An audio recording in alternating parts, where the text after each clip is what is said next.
Hello guys, ये है एक ब्रांड, ये एक रिमोट कंट्रोल कार है और एक वॉल है। ये पूरे 1000 की पूरे एक रिमोट कंट्रोल है और ये पूरा $100 की एक बॉल है। और अभी हम इसको दिखाने वाले हैं। सिर्फ पहले इसको दिखाते हैं कैसे करना है। इसको ऐसे करना है। ये इसका चार्जर, इससे चार्ज होता है, यहाँ पर लगाना होता है इसको।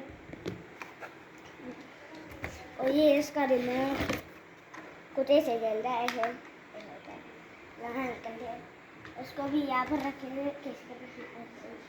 इसको यहाँ पर पहले रखना है और फिर रिमोट लेना है। हाँ, रिमोट लेने के बाद इसको चलाना है।